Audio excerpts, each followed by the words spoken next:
So the big question is how should we treat patients with maintenance therapy now? And I think that you're going to have some practitioners that say we want to watch and wait. You're going to have some practitioners that are going to want to use Avastin. The NCCN guidelines have Avastin is approved, as well as pazotinib, as well as olaparib for BRCA mutation patients, germline or somatic. And again, there's numerous clinical trials going on to look at how we may be able to use other agents for maintenance therapy. How I would look at it is we're in an era of trying to personalize care, and looking at the SOLO-1 data and looking at the Avastin data, the GOG-218 and ICON-7, I think it's really important to offer patients maintenance therapy. We have choices now, and really to look at a molecular target. It'd be nice if we had a molecular single for Avastin to say these patients are really going to benefit. We don't. What we saw is that the high-risk patients have a greater benefit than some of the lower-risk, high-risk stage patients. But to me, those patients still benefited looking at 218 and ICON-7. Going back now and saying, how should we tailor our treatments? To say that somebody's BRCA1 or 2 unknown, I think we should investigate that. When you look at the results from SOLO-1, I think when you do that primary debulking surgery or that interval debulking surgery, you can take that patient's tumor and you can send it off for genetic testing. They test the tumor. In that tumor, they should pick up the germline test. If there's any germline mutations, that should automatically be in the tumor, as well as somatic mutations. And if you would have a genetic alteration in BRCA1 or BRCA2, that patient would probably benefit more from being on olaparib. So I would like to stratify, and I would have to say that since the SOLO-1 data came out, that how we've been looking at it in our group is, are patients going to get primary debulking surgery, or are they going to get neoadjuvant chemotherapy?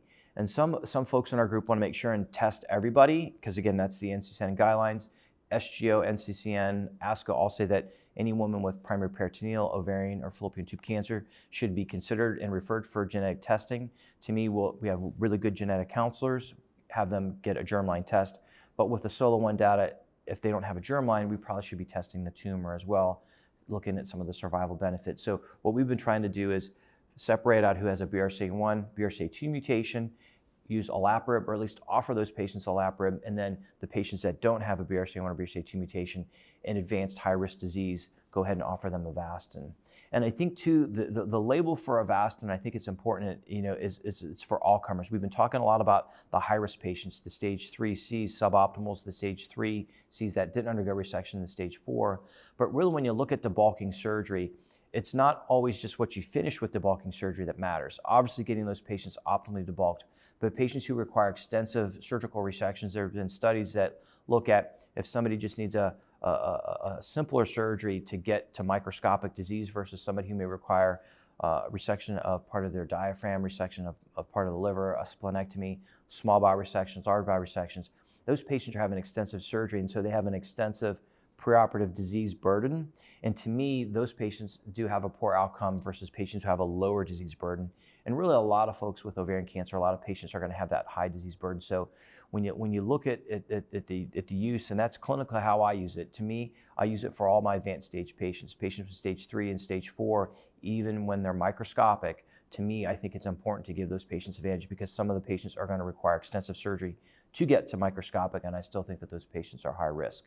So I think that when we look at maintenance therapy, I like thinking maintenance therapy for all advanced stage patients, and then breaking it down into how we're going to best use Avastin, how are we best going to use olaparib at this time to try to tease that out. And about 20 to 25% of patients you'd expect may have a BRCA mutation. So roughly, 70 to 75% of the patients are going to be getting Avastin versus being treated with olaparib.